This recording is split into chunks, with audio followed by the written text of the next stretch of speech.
सलाम जुले। मेरा नाम मुर्तज़ा फाजली है और आप देख रहे हैं कारगिल टुडे। नाज़रीन, कुछ रीसेंट डेवलपमेंट्स को लेके हम आपके सामने हाजिर हुए हैं। जैसा कि आपके ज़हनशीन है कि पिछले हफ्ते में 1 सितंबर की बात करें, बहुत एक इम्पॉर्टेंट डेवलपमेंट यूटी लेवल पे कहे और नेशनल लेवल पे भी कह सकते हैं कि क्लाइमेट एक्टिविस्ट सोनम वांगचुक की लीडरशिप में एक पदयात्रा स्टार्ट होता है और जो कि अभी भी चल रहा है और नेक्स्ट मंथ के 2 अक्टूबर को राजघाट पे कंक्लूड होगा। आपको जैसे मालूम है कि कंटिन्यूस नेगोशिएशन पिछले 2-3 सालों से चल रही है और रिसेंटली जब होम मिनिस्ट्री के साथ जो टॉक्स फेल हुए उसके बाद सोनम वांगचुक हंगर स्ट्राइक पे रहे और उसके साथ लद्दाख के different stakeholder citizens across communities ने 66 दिनों का हंगर स्ट्राइक रखा और जिसके बाद भी कुछ खास असर नहीं दिखा इस चीज़ का, इस हंगर स्ट्राइक का। और सोनम वांगचुक साहब ने ये अनाउंस किया था कि वो एक पदयात्रा करेंगे और ये पदयात्रा अभी चल रही है। और इस पदयात्रा के साथ साथ ही एक और इम्पॉर्टेंट डेवलपमेंट ये भी देखने को मिलती है कि रिसेंटली जो 5 डिस्ट्रिक्ट्स का अनाउंसमेंट आपको हुआ और आपको मालूम है कि लद्दाख में 3 डिस्ट्रिक्ट्स और कारगिल में 2 जो नए 5 डिस्ट्रिक्ट्स का अनाउंसमेंट रहा है, ये भी कहीं ना कहीं इस पदयात्रा के आसपास कोइंसाइड होता हुआ नजर आ रहा है।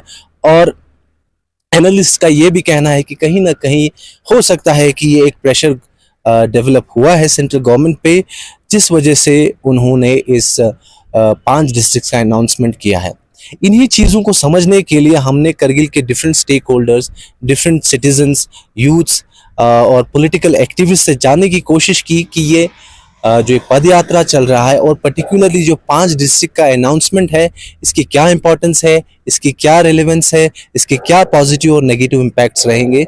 इसी को हमने जानने के लिए national conference, Indian national Congress और बीजेपी के पॉलिटिकल रिप्रेजेंटेटिव से बात करी और साथ ही साथ कुछ हमने पॉलिटिकल एक्टिविस्ट से भी और यहाँ के लोकल यूथ से भी इस मुद्दे को समझने की कोशिश की है कि उनके लिए ये जो 5 डिस्ट्रिक्ट का अनाउंसमेंट है वो कितना वो कैसे उसको देखते हैं और आगे आने वाले अवकात में क्या क्या मज़ीद डेवलपमेंट्स पेश आने का अंदेशा है लद्दाख में। आप हमारे साथ बने रहे, हम मुफस्सल तौर से ये कवरेज आप तक दिखाएंगे जिसमें आपको डिटेल तरीके से इन 2 जो इम्पॉर्टेंट डेवलपमेंट्स हैं, particularly the announcement of 5 districts in Ladakh and pad yatra under the leadership of Sonam Wangchuk that's undergoing current now, in 2 पे मुफस्सल तौर से बातचीत होगी। देखते रहिए। इसी सिलसिले में हमारे साथ कुछ पॉलिटिशियंस जुड़े हैं, पॉलिटिकल एक्टिविस्ट जुड़े हैं, यंग पॉलिटिशियंस हैं। हमारे साथ जुड़े हुए हैं सैयद रज़ा मूसवी साहब। ये आप नेशनल कॉन्फ्रेंस के स्पोक्स पर्सन हैं और हमारे साथ Indian youth Congress Kargil chapter के प्रेसिडेंट जनाब मंजूर हुसैन भी जुड़े हैं। इन दोनों से हम जानने की कोशिश करेंगे कि जो अभी जो रीसेंट डेवलपमेंट्स हो रहे हैं, particularly regarding the allotment of districts, 5 districts for Ladakh, इनको ये कैसे देखते हैं। तो शुरू करते हैं हम रज़ा साहब से।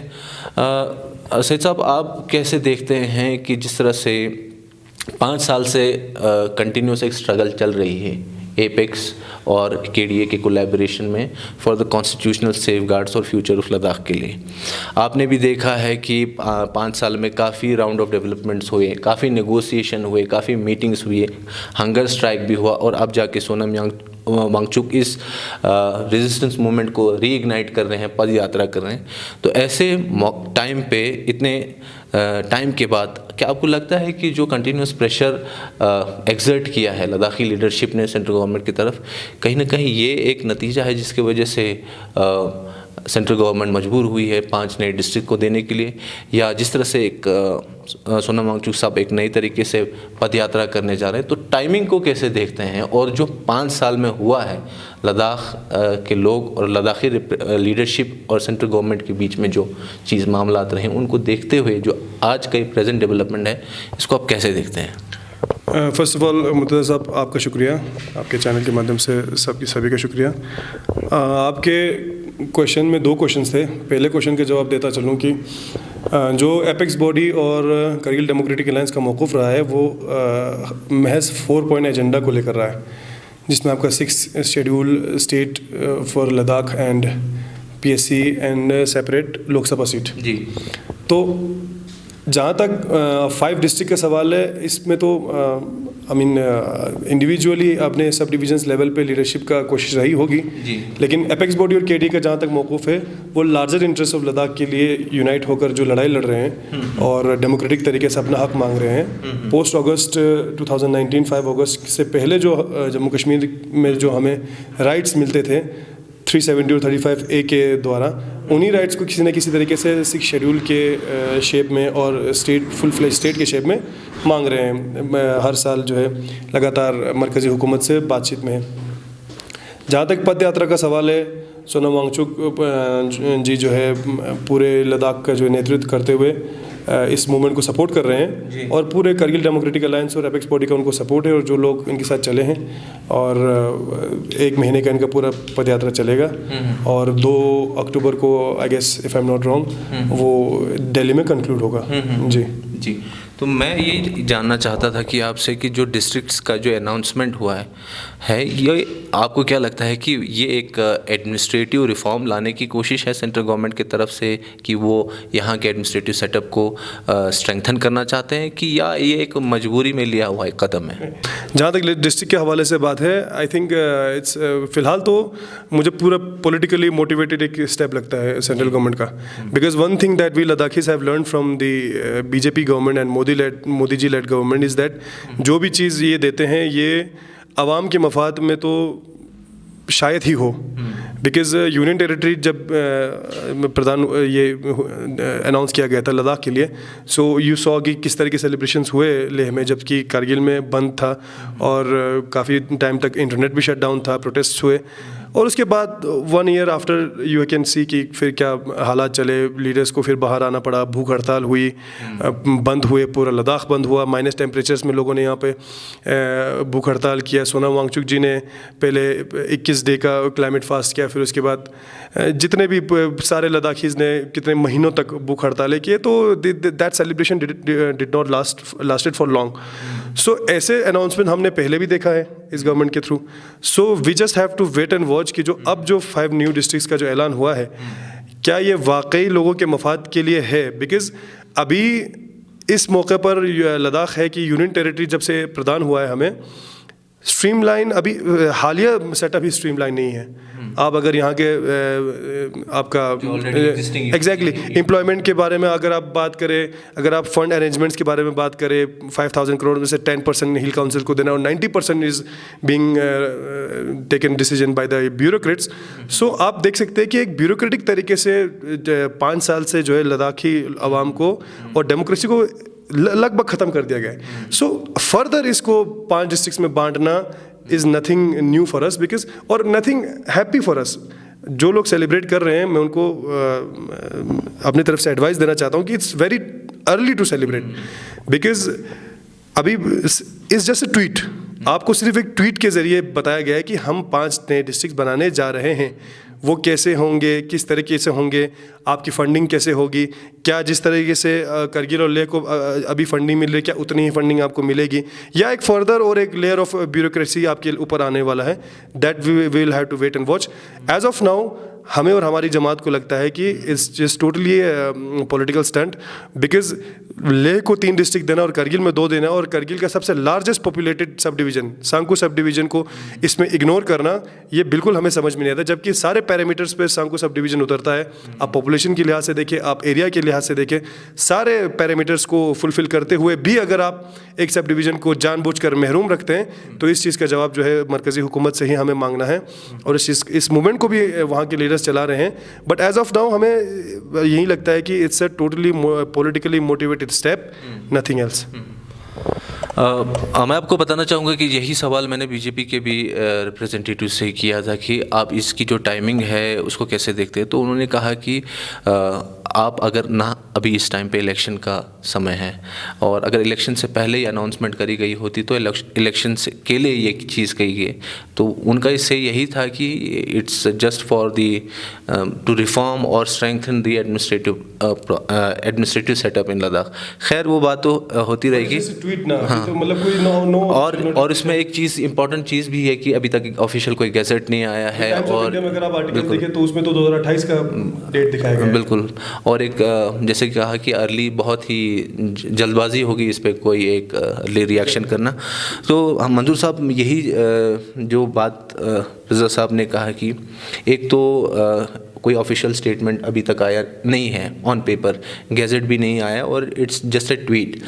तो आप किस तरह से देखते हैं कि जिस तरह से प्रेजेंट पॉलिटिकल डेवलपमेंट्स चल रहे हैं और इस जो ये 5 डिस्ट्रिक्ट्स का ये जो अनाउंसमेंट हुआ है, आपको क्या लगता है कि जहाँ पे ऑलरेडी जो सिस्टम वो एक यानी कि प्रॉपर तरीके से फंक्शन करने में थोड़ा स्ट्रगल कर रहा है और ऐसे ही सूरत हाल में आप और नए 5 डिस्ट्रिक्ट अनाउंस कर रहे हैं या ज़्यादा डिसेंट्रलाइजेशन की तरफ जा रहे हैं, तो ये क्या लद्दाखियों के मफाद में होगा या नुकसान में होगा? आप किस तरह से देखते हैं इसको? औज़ु बिल्लाहि मिनश शैतानिर रजीम, बिस्मिल्लाहिर रहमानिर रहीम। Thank you Kargil today team का कि आपने इस मुद्दे पे हमें बुलाया। तो मैं सबसे पहले थोड़ा टॉपिक को थोड़ा आगे ले जाके बोलूँगा कि आप इंडिया की अनएम्प्लॉयमेंट जब आप रिपोर्ट देखोगे 2024 का, तो 29.1% जो ग्रेजुएट यूथ है वो अनएम्प्लॉयमेंट है और उसमें से 26% जो हमारे लद्दाख के जो ग्रेजुएट यूथ है वो भी अनएम्प्लॉयमेंट का यहाँ पे शिकार है। तो मैं कहना ये चाहता हूँ कि जिस तरह से यूटी को रातों रात एक पॉलिटिकल स्टंट की तरह बीजेपी ने रातों रात एक फैसले के थ्रू, एक ट्वीट के थ्रू लद्दाख को सौंपा, तो उसके बाद लेह में सेलिब्रेशंस हुई, कारगिल में हड़ताल हुआ, लेकिन हमें ये धीरे धीरे पता चला कि इसमें कितनी खामियां हैं, जिसकी वजह से आज जो है 26% यूथ जो है लद्दाख का बेरोज़गार है। आप देखते होंगे 2019 में जब हम ये फैसला करते हैं, तो आप भी जानते हो, मैं भी एकेडमिक फील्ड से आया हूँ, तो अराउंड जो है 24-25 ईयर्स पे हमारे जो लड़के जो है वो मास्टर्स करते हैं। उसके बाद जो है एक PhD के लिए जब कोई डॉक्टरेट इसके लिए डिग्री के लिए जाते हैं, तो उसका एज जो है अराउंड मेरे ख्याल से 32 या उतने में ही उसकी थीसिस कंप्लीट होती है। तो आज हमारे जो डॉक्टरेट्स है, जो यूथ्स है, वो कहाँ पे है? उनकी एज प्रॉब्लम को कोई देख रहे हैं? उसके लिए ना कोई हमारी सरकार देख रही है, ना अपोजिशन में अगर हम भी है तो हमें भी इन चीज़ों के ऊपर सोचना है। और थर्डली जो है, जो हमारे एडमिनिस्ट्रेटिव सेटअप में अभी तक कोई रिक्रूटमेंट पॉलिसी नहीं आई है। तो मैं बीजेपी से ये सवाल करना चाहता हूँ, अगर आप रातों रात 5 डिस्ट्रिक्ट दे सकते हो, इतनी अच्छी मैकेनिज़्म अगर आपके पास है कि आप किसी भी ट्वीट पे आप कर सकते हो, तो ये 5 साल में आपके पास एक रिक्रूटमेंट करने के लिए एक मैकेनिज़्म नहीं है, तो हम आप पे किस तरह से भरोसा करें कि इस 5 डिस्ट्रिक्ट के थ्रू आप एडमिनिस्ट्रेटिव सेटअप को आप इसमें स्ट्रेंथन करोगे? और स्ट्रेंथन किस तरह से करोगे? क्या आप उसमें लेजिस्लेचर को पार्ट दोगे कि नहीं दोगे? जिस तरह हमें कहा जाता है कि bureaucracy is the iron fist, तो उसी की तरह क्या आप हमें चलाओगे किसी बाबू के थ्रू, किसी DC के थ्रू, किसी SP के थ्रू?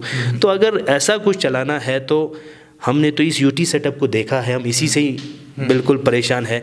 तो ऐसी डिस्ट्रिक्ट्स लाके हमारे इलाकों के लोगों को, जिस तरह से मैं कहता हूँ कि ये एक पॉलिटिकल स्टंट है कि आप किस तरीके से लद्दाख में जो अभी मुहिम चल रही है हमारी KD और एपेक्स, जो एक बहुत ही बड़ा एक लार्ज इस पे हमारा एक डिमांड्स को 4 पॉइंट एजेंडा को लेके जा रहा है, तो उस 4 पॉइंट एजेंडा को किस तरह से हम डिमोलिश करें, किस तरह इन डिमांड को आगे तक नहीं पहुँचे, और किस तरह इस जो ये मुहिम चली है सोनम वांगचुक के थ्रू भी अभी हमारे जो दिल्ली पद यात्रा चल रही है, तो उन चीज़ों को किस तरह से कमज़ोर किया जाए। तो मैं समझता हूँ कि उन्हीं चीज़ों को कमज़ोर करने के लिए हमें जोग्राफिकली, ट्रेडिशनली, इन सोशली हम लोगों को आपस में बांटने का काम बीजेपी कर रही है। तो जैसे कि आपने कहा कि ये जो नए डिसीजन लिया गया है, तो फर्दर जो जिस क्राइसिस से हम जुड़ रहे हैं कि जो ब्यूरोक्रेसी की मार जो झेल रहे हैं लोग, तो और इस डिसेंट्रलाइजेशन से, इस डिस्ट्रिक्ट से और फर्दर उनका इन्फ्लुएंस जो ब्यूरोक्रेसी का ज़्यादा और बढ़ सकता है इस डिस्ट्रिक्ट, क्योंकि जाहिर सी बात है, और नया एडमिनिस्ट्रेटिव सेटअप बन जाएंगे और डिस्ट्रिक्ट्स बन जाएंगे, तो और सीधी सी बात है कि ब्यूरोक्रेसी विल फर्दर प्रिवेल। तो इसी सिलसिले में अब जैसे कि आप ये कह रहे हैं कि जो वॉइसेस को क्रश करने की कोशिशें की गई हैं जो 4-5 सालों में, अगर सोनम वांगचुक साहब की बात करें तो जो हंगर स्ट्राइक था और जिसमें टोटल लद्दाखियों ने पार्टिसिपेट करके अराउंड 66 डेज़ का जो इतना बड़ा इवेंट है, वो कहीं ना कहीं कुछ जगहों पे अननोटिस होता हुआ नज़र आया और उसे ख़ास एक रिस्पांस सेंट्रल गवर्नमेंट की तरफ से नहीं मिला, जिसकी वजह से मजबूरन उन्हें ये पदयात्रा ऑर्गेनाइज़ करनी पड़ी। तो ये जो रवैया है, इस चीज़ को आप कैसे देखते हैं कि इतना बड़ा इवेंट हुआ और जिस तरह से मीडिया की जो कमज़ोरी रही है इस इवेंट को, उन्होंने जिस लेवल पे उसकी कवरेज देनी चाहिए थी उसे कवरेज नहीं मिला, और जिस हिसाब से एक सेंट्रल गवर्नमेंट से भी एक साइलेंस रहा, जैसे कि कुछ हुआ ही नहीं, तो इस चीज़ को आप कैसे देखते हैं? देखिए सर, ओवरऑल आप पूरे इंडिया की अगर सिचुएशन देखोगे, जहाँ कभी भी प्रोटेस्ट हो, चाहे आप उसका स्टूडेंट प्रोटेस्ट के हिसाब से ले लीजिए या फिर आप फार्मर प्रोटेस्ट दीजिए, या सोनम वांगचुक जी की तो बात आप छोड़िए, हम तो 1.5 लाख 3 लाख की आबादी वाले लोग हैं। तो ये तो आप छोड़ दीजिए, पूरे पंजाब से लेके हरियाणा से लेके यूपी से लेके ऑल ओवर इंडिया के जो फार्मर्स प्रोटेस्ट हुआ, उनको कोई मीडिया रिस्पॉन्स नहीं दे रहा था। आप जैसे जो यूट्यूब्स के मीडिया थे या फिर जो गोदी मीडिया नहीं थे, उनके बगैर तो किसी ने कवरेज दिया नहीं। यानी इसका कहने का मतलब ये है कि आप अगर सरकार का साथ दोगे, उनके हर एक बात को आप ओके करोगे, तो आपको वो रिस्पॉन्स मिलना है। अदरवाइज यूँ ही उनकी पॉलिसीज़ के खिलाफ आप बोलने लगते हो तो आपको मीडिया से भी कोई आपको रिस्पॉन्स नहीं आता, जो मेन हमारी मीडिया है। तो उस वही सिचुएशन हमें सोनम वांगचुक जी के मूवमेंट में भी दिखा, और उस मूवमेंट को इतना दबाया गया कि मतलब इस तरह दिखाया गया कि ये खाली कुछ पॉलिटिकल पार्टीज और किसी का ही ये एक मुहिम है। हमारे लद्दाख में हमने सब कुछ दिया है, 6000 करोड़ हम सालाना फ़ंड देते हैं, लेकिन ऑल ओवर वर्ल्ड को पता नहीं है कि इंडिया को पता नहीं है कि उसमें से खाली 10% 300 crore for LHDC Kargil and 300 crore for LHDC ले के लिए हमें फ़ंड डिस्बर्स करने की पावर है। अदरवाइज़ पूरा जो फंड जो है वो सेंट्रलाइज करके आपके ब्यूरोक्रेसी के पास रखे, और उसमें से भी जब मार्च रश होता है, लैप्स ऑफ फंड के टाइम पे आते हैं, तो अराउंड मेरे ख्याल से 2000 to 3000 अराउंड 4000 करोड़ रुपीस हमारा वापस जा रहे हैं। That's mean there is lack of planning, आपका लैक ऑफ कॉर्पोरेशन है, और आपका प्लानिंग बिल्कुल भी नहीं है कि आपको किस चीज़ को कहाँ पे खर्चाना है। वरना 6000 करोड़ आने के बाद अगर आप 5 साल के बाद भी अगर आप इंफ्रास्ट्रक्चर डेवलपमेंट को देखोगे तो उस लेवल पे है नहीं। तो इसीलिए मैं चाहता हूँ कि इस अभी जो हमारा जो ये मूवमेंट चल रहा है, तो उसको भी जितना हो सके मीडिया कवरेज मिले, और हम उम्मीद करते हैं कि सारी मीडिया से वो कवरेज मिलेगी। तो इन बातों को अगर हम देखें तो पिछले 5 साल में एक बहुत ही इम्पोर्टेंट चीज़ जो ऑब्ज़र्व करने को हमें मिली कि जो पब्लिक रिप्रेजेंटेशन है जो पिछले 70 साल से रहा है हमारे इलाके में लद्दाख की, उनका एक काफ़ी इम्पोर्टेंट रोल रहता है लोगों की आवाज़ को या लोगों की इश्यूज़ को रिड्रेस करने के लिए, और जिससे हम पिछले 5 साल से महरूम हैं एट लार्जर लेवल, क्योंकि काउंसिल्स को भी इतनी ग्रेटर ऑटोनॉमी या एक पावर नहीं है उनके पास। तो आपको क्या लगता है कि जो 4 डिमांड्स जो लद्दाख की पॉलिटिकल जो लीडरशिप है वो प्रेस कर रही है सेंट्रल गवर्नमेंट की तरफ, तो क्या परेशानी है सेंट्रल गवर्नमेंट कि वो इन चीज़ों पे गौर व फिक्र या उन्हें एक्सेप्ट करने में हिचकिचा रही है? और फर्दर जिस तरह से पॉलिटिकल डायनामिक्स नेशनल लेवल पे चेंज हो रहा है, और जिस तरह से इस MP इलेक्शंस में एक अपोजिशन थोड़ी उभर के आई है, उससे आने वाले वक्त में जो एक अप्रोच रहा है BJP का टू गवर्न द नेशन, वो किस हिसाब से बदल सकता है, और इसमें हमारी जो लीडरशिप है वो इस जो नेशनल डायनामिक्स जो चल रहा है उसको मद्देनज़र रखते हुए इस मूवमेंट को कैसे फर्दर स्ट्रेंथन करें?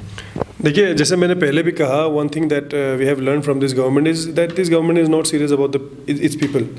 आप चाहे लद्दाख के लोगों की बात करें, चाहे फार्मर्स प्रोटेस्ट की बात करें, चाहे स्टूडेंट्स की बात करें, या किसी भी मसले की अगर आप बात करें, तो हालांकि आप फार्मर प्रोटेस्ट में आपने देखा कि कितने लोगों ने शहादत दी वहाँ पर टिकरी बॉर्डर पे, और पंजाब से कितने लोग आए, और इट वाज वेरी ऑब्वियस कि लोग नहीं चाहते। आप मतलब कुछ ज़बरदस्ती कुछ एक लॉ ला देते हो कि कल से लद्दाख ऐसे चलने वाला है, बट सारे लद्दाखी मिलके आपको बोलते हैं कि हम नहीं चाहते ये, that we don't want this.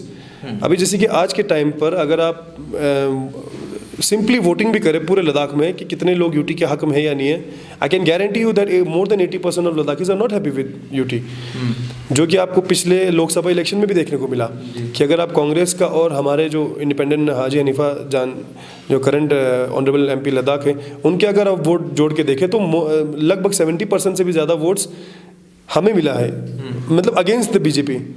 If you have done so much for us, if you have given 6,000 crore for us, और जो बड़े बड़े वादे आप करते हो, जो बड़े बड़े दावे आप करते हो कि हमने लद्दाख को बहुत अच्छा जो बनाया है और कश्मीर के चंगुल से निकाला या 370 के चंगुल से निकाला, व्हाटएवर दिस है, अगर आपने इतना ही कुछ लद्दाखियों के लिए किया तो why aren't the Ladakhis voting for you?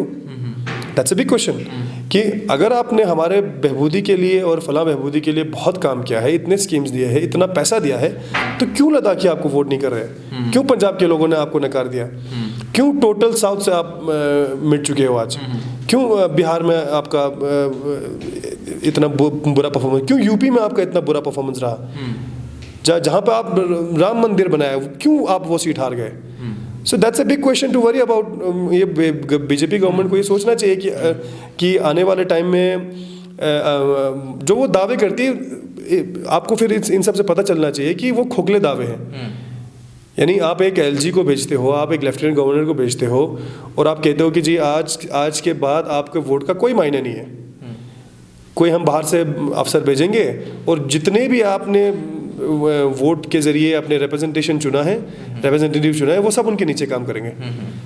तो we as Ladakhis through apex body and KD are asking the central government कि हमारे वोट की जो कीमत है 5 अगस्त से पहले जो हमारे वोट की जो कीमत थी, वही कीमत जो है हमें लौटाया जाए, हमें स्टेट दिया जाए, हमें 6 शेड्यूल के अंदर प्रोटेक्शंस दिया जाए. और ये हम कोई भीख नहीं मांग रहे आपसे. This was our right. Like हम ऐसे ही थे, ये आपने आके हमसे ये चीज़ छीना है. So our lands were protected, our jobs were protected, हमारे कल्चर्स प्रोटेक्टेड थे. आज आप देखिए एक भी जॉब क्या पक्की नौकरी का नहीं निकलते. जिस भी डिपार्टमेंट में आप देखते हो, every job is on outsourcing. कोई ठेकेदार बाबू आता है और 15-20 बच्चों को हायर करता है, अपना 1 साल का काम करके निकल जाता है, आधों को सैलरी भी नहीं मिलती. और अभी जो हिंदी टीचर्स का आपने मसला देखा, कितने सारे टीचर्स को एंगेज किया, फिर उसके बाद जो है सबको 1 साल बाद जो है निकाल दिया जाएगा. So that's very concerning. इससे पहले आप देखिए, बेशक हमारे पास बजट कम था, बेशक 300 करोड़ के बदले 120 करोड़ 130 करोड़ हमारे पास थे, बट उस पैसे को खर्चा करने के लिए हमारे रिप्रेजेंटेशंस के पास, हमारे रिप्रेजेंटेटिव्स के पास खुला छूट था. That was non lapsable budget. आप इसी बजट को कितने बार घुमा रहे हो? क्या हमें we don't understand this. One thing that you should understand, the people of BJP and central government, की लद्दाखीज भोले ज़रूर है, बेवकूफ़ नहीं है. बट सेंट्रल गवर्नमेंट का और बीजेपी का ये भी कहना है कि यूटी के आने के बाद एक डेवलपमेंट का एक नया दौर शुरू हुआ है, जो कि पिछले 70 साल में अचीव नहीं हुआ. सब अगर हम बात करें, एक मोटी मोटी एग्जांपल जोजिला की बात करें, और बाकी जो इंफ्रास्ट्रक्चर और जो डेवलपमेंट वर्क जो 5 साल में हुआ है, वो भी तो इग्नोर नहीं किया जा सकता. देखिए, one thing that BJP and the central government has to understand is that we live in India, which is a democratic country, not a autocratic or dictatorship. अब क्या डेवलपमेंट, क्या चाइना में नहीं होता है क्या डेवलपमेंट? क्या आप आई मीन ऑनेस्टली अगर हम देखें तो क्या चाइना का डेवलपमेंट हमसे आगे नहीं है? बट क्या वहाँ पे डेमोक्रेसी है? So just doing development is not the aim of democracy. किसी भी डेमोक्रेटिक देश में सिर्फ डेवलपमेंट करना, क्या नॉर्थ कोरिया में डेवलपमेंट्स नहीं होते हैं? आप अगर वहाँ पे देखें तो जोजिला टनल जैसे तो हज़ारों वहाँ पे टनल्स हैं, but at the end of the day they do as they please. कि मतलब कोई वहाँ पे जो अभी बैठा है, किम जोंग उन बैठा है, या यहाँ पे जो प्रेसिडेंट बैठा है चाइना का, शी जिनपिंग, सो वो जो उनके मन में आता है वो वही करते हैं. वो they do not listen to the people. Hindustan अगर पूरे वर्ल्ड में जाना जाता है, इज़ द बिगेस्ट डेमोक्रेसी. अपने डेवलपमेंट्स की वजह से, अपने लोगों का आवाज़ सुन के चलने वाला एक देश सबसे बड़ी डेमोक्रेसी मानी जाती है. दैट इज़ द रीज़न कि डेवलपमेंटल काम अपने जगह और लोगों का जो रिप्रेजेंटेशन है अपने जगह. अगर आप किसी भी गांव में जाके ज़बरदस्ती कुछ एक बिल्डिंग बनाते हो जो कि गांव वाले बोलते हैं हमें नहीं चाहिए, यहाँ में इसके बदले कुछ और चाहिए, हम ये चुन के देते हैं, हमारे एमएलए है, इनसे आप पूछिए कि हमें क्या चाहिए, because he is amongst us, he is one of Ladakhi, तो वो हमसे आपसे बेहतर जानते हैं कि हमें क्या चाहिए. आप कहते नहीं ये देंगे और ये देखो इतना दिया है हमने. नॉनसेंस वाली बात होगी कि जिस बात में कोई सेंस नहीं है. जो रिप्रेजेंटेटिव हमने चुन के भेजा है, हमने इसलिए चुन के भेजा है बिकॉज वी बिलीव कि वो हमारे एस्पिरेशंस को पूरा करेगा. आप जो यूपी बिहार से चल के आए हो, 2 साल यहाँ बैठोगे, उसके बाद चले जाओगे. You have no answerable, you are not answerable to the people, क्योंकि आपको उस चीज़ का डर नहीं है. You don't have to come to us again after 5 years. So that's it. Manzoor sahab, 1 तारीख से पहले 2 दिन अगर हम बात करें तो कुछ दिनों पहले एपेक्स बॉडी ने एक प्रेस कॉन्फ्रेंस भी दी थी पद यात्रा को लेके, और लकरूफ साहब ने ये कहा कि हम जो ये पद यात्रा है, ये इस जो टॉक्स का जो सिलसिला है थम गया था. हम एक साइलेंट एक मैसेज भी देना चाहते हैं सेंट्रल गवर्नमेंट को कि हम ऑप्टिमिस्टिक हैं फर्दर टॉक्स को इनिशिएट करने के लिए, और कहीं ना कहीं जो ये पद यात्रा कंक्लूड होगी, it will be a signal to the central government की दैट एक टॉक्स दोबारा शुरू हो. और सेंट्रल गवर्नमेंट ने ये इशारा दिया भी था कि टॉक्स ख़त्म नहीं हुए, इट विल कंटिन्यू. और उनका ये भी कहना था कि ये एक मैसेज भी है, एक सिग्नल भी है लद्दाखी सोसाइटी को कि जो डिमांड्स हैं ये छोटी छोटी डिमांड्स नहीं हैं, ये बहुत बड़ी डिमांड्स हैं और इसके लिए बहुत लंबा स्ट्रगल करने की ज़रूरत है. तो इसीलिए पूरी कौम को एकत्रित होकर ऐसे इनिशिएटिव्स करते रहने की ज़रूरत है. आपका क्या कहना, आपकी क्या सोच है कि जो जिस तरह से ये कुछ अंतराल के बाद ये दोबारा शुरू हुआ है और काफ़ी अंत तक ये सफ़र रहेगा, इतना सब कुछ करने के बाद कहीं कुछ आगे बढ़ेंगे हम इन जो 4 डिमांड्स को लेके जो हमारी मांगे हैं सेंट्रल गवर्नमेंट के साथ, तो ये नेगोशिएशन का जो ये प्रोसेस है ये किस तरह से आगे बढ़ता दिख रहा है आपको जब ये पद यात्रा कंक्लूड होगी? देखिए सर, जिस तरह 4 डिस्ट्रिक्ट का इन्होंने रातों रात एक ट्वीट करके होम मिनिस्टर अमित शाह जी ने बोला कि हम लद्दाख में 5 डिस्ट्रिक्ट जो है वो क्रिएट कर रहे हैं, तो इससे अब साफ जाहिर ये हमें पता चलता है कि इससे इंडिकेशन कि हम एक प्रेशर ग्रुप बन रहा है, चाहे आप वो हंगर स्ट्राइक के थ्रू हो या फिर आप अभी जो यात्रा है उसके थ्रू हो. तो ये यात्रा जो है इससे बहुत बहुत बहुत इम्पॉर्टेंट चीज़ है, क्योंकि अगर ये यात्रा नहीं होगी तो मुझे नहीं लगता है कि आने वाले टाइम में या हम कौन से ऐसे, क्योंकि हमारे पास इतनी लार्ज पॉपुलेशन नहीं है, लार्ज एरिया तो है, तो इतनी सीट्स नहीं है.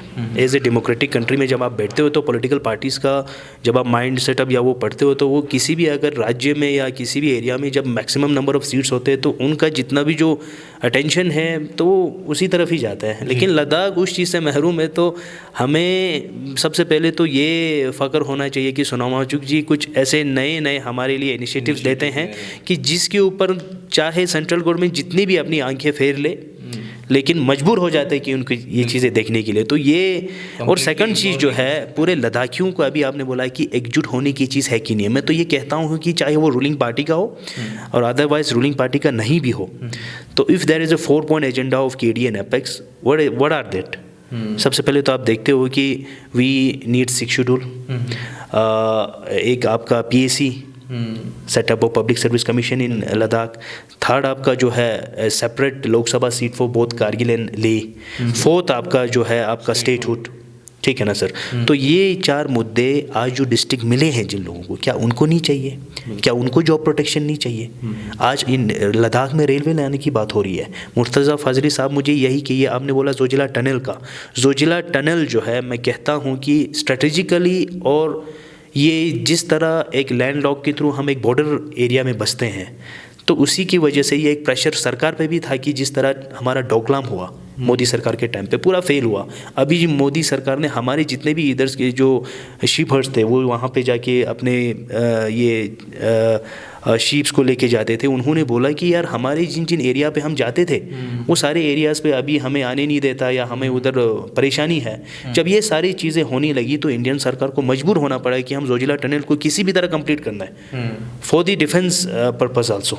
अगर इतना ही करगिल के लिए तरक्की करना चाहिए था तो हमारा एयरपोर्ट पड़ा हुआ है, उसके ऊपर उनका जब हमारे MP सवाल करते हैं तो उड़ान के जो ये एविएशन मिनिस्टर्स है, MOS है, वो कहते हैं कि हमने 2-3 बार देखा है आपके उधर 19 सीटर ही हो सकता है. सर यहाँ पे 120 सीटर्स तो आपका आर्मी के जहाज़ होता है, तो कम से कम आप अभी 60-70 सीटर से आप शुरू कीजिए. अगर आपको लगता है कि हमें रीजनल में पूरा डेवलपमेंट लाना है तो आप हमारे एयरपोर्ट की इशू को क्यों आगे लेके नहीं जा रहे हो? क्यों हमारे बना हुए एयरपोर्ट को आप कह रहे हो कि नहीं इस पर फिजिबिलिटी नहीं है, इस पर रनवे ये है? तो फिर आप रनवे बनाओ सर, हम आपको लैंड दे रहे हैं, हम आपको हर जगह पे तो लैंड दे ही रहे, तो आप उसको क्या कर रहे हो? तो 3rd चीज़ जो है मैं आपको यही कहूँगा कि जो 4-point एजेंडा पे अगर हर किसी को हमें इस पे सपोर्ट करना है, क्योंकि विदाउट लेजिस्लेचर, विदाउट ये इसका हमारे लैंड प्रोटेक्शन या जॉब प्रोटेक्शन जब तक हमें नहीं होंगे तो लद्दाख में एक्सप्लॉयटेशन ऑफ रिसोर्सेज होगा। रेलवे लाने का अभी एक हमारा एक इंडियन रेलवे एक ये शुरू कर रहे हैं प्रोजेक्ट लद्दाख में। तो आप सोचिए हमारे इधर टैक्सियों में चलने के लिए उतने लोग नहीं है तो हमारे रेलवेज़ में कौन चलेंगे? हमें सोचना है वो प्रोजेक्ट को आने से पहले, क्योंकि यूटी आने से पहले हमने नहीं सोची तो आज हम इसका खामियाजा हम भुगत रहे हैं। 5 डिस्ट्रिक्ट का अभी हम खाली ठीक है सेलिब्रेशन ठीक है, अनाउंसमेंट भी अच्छा है, हर रीजन को मिलना चाहिए, क्यों नहीं डिस्ट्रिक्ट मिलना चाहिए? हम तो कहते हैं कि ये एक हमारे लीडर्स ने भी कहा, हमारे नवांग रज़ीक जोरा साहब ने भी कहा कि is the step for statehood, it's a good step for statehood कि लद्दाख को बहुत ही जल्दी स्टेटहुड मिलने वाली है। क्योंकि अगर 5 और 6 डिस्ट्रिक्ट या 7 डिस्ट्रिक्ट आप क्रिएट करते हो, हाँ इट्स गेट एलिजिबल। तो यही है कि लेकिन हमें ये सोचना है कि उस रेलवे में चलेगा कौन?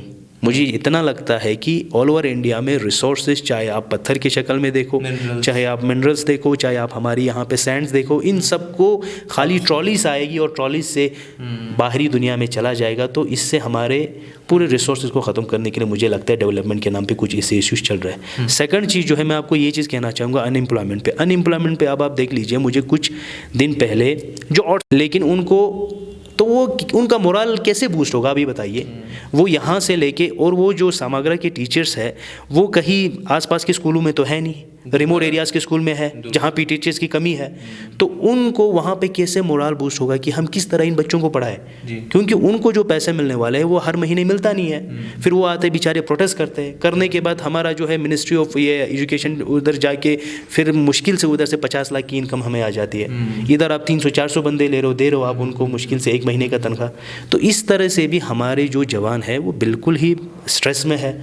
और थर्ड चीज़ मैं आपको कहना चाहूँगा, कंस्ट्रक्शन एरिया में हमारा मैक्सिमम जो बजट आता है वो आपका अभी आरएनबी के थ्रू या किसी डिपार्टमेंट के थ्रू या सेंट्रल गवर्नमेंट जितने भी जो ये डिपार्टमेंट्स हैं उनके थ्रू हमारा डेवलपमेंटल एक्टिविटीज़ चल रहे हैं। उसमें क्या कर रहे हैं, उसमें आप बाहर के कॉन्ट्रैक्टर्स को लाने के लिए इस तरह के रूल एंड रेगुलेशन हमारे ऊपर बैठे हुए ब्यूरोक्रेट्स रखते हैं कि जिसमें हमारे कॉन्ट्रैक्टर्स फॉलो ही नहीं होते। जब देखिए आप कारगिल का मैं आपको एग्जाम्पल देता हूँ, कारगिल में आप अगर बेरोज़गार होंगे तो क्या करेगा? एक टूरिज्म, सेकंड आप कॉन्ट्रैक्टरी, थर्ड आप सप्लाई करोगे, फोर्थ आप सप्लायर बनोगे, फोर्थ आप ये दुकान डालोगे, ठीक है ना सर? तो मेन जो कॉन्ट्रैक्टरी में डी क्लास, सी क्लास, ए क्लास, बी क्लास के सी और डी में भी आप इतने रूल एंड रेगुलेशन रखते हो कि उसमें कोई आपका वो तो फॉलो ही नहीं होता है। तो जो प्रोपेगेंडा बीजेपी पूरे ऑल ओवर इंडिया पे चला रहा है कि 2 लोगों के पास सरकार रहेगी और सारा पैसा 2 लोगों के पास जाएगा, इधर भी यही चीज़ वो लोग करने की कोशिश कर रहे हैं। तो इन चीज़ों को देखने की हमें ज़रूरत है। प्रोग्राम के हम आखिर की तरफ जाते हैं, आप ही से शुरू करेंगे कि कंक्लूडिंग रिमार्क्स आपके अगर कुछ हों, पर्टिकुलरली जो सिनारियो अभी चल रहा है, आपका क्या ओपिनियन रहेगा कि लद्दाखी लीडरशिप को फर्दर इन चीज़ों को कैसे आगे लेके जाने की ज़रूरत है और किस तरह से फर्दर से ज़्यादा जो प्रेशर है वो एग्जर्ट हो सेंट्रल गवर्नमेंट पे? और इस मौके पर जिस तरह से लद्दाखी लीडरशिप स्ट्रगल कर रही है, स्ट्राइव कर रही है, इंडिविजुअल लोग जैसे सोनम वांगचुक जैसे लोग आगे आ रहे हैं, तो लद्दाखी जो कम्युनिटी है, जो अवाम है, उनकी रोल्स और रिस्पॉन्सिबिलिटी क्या होती है?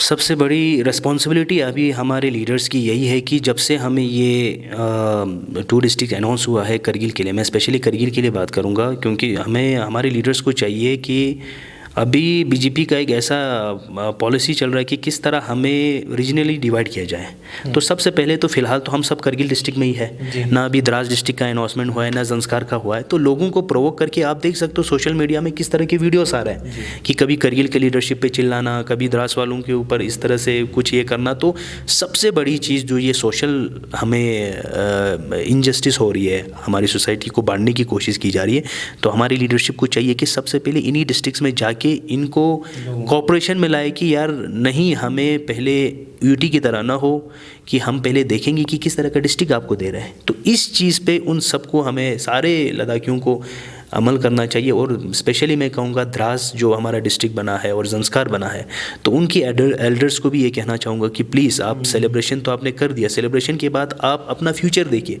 कि कहीं आपका फ्यूचर यूटी लद्दाख की तरह तो नहीं हो रहा है, कहीं आपका डिस्ट्रिक्ट जो है वो यूटी लद्दाख की तरह 2 बाबू के हैंड में तो नहीं चल रहा है।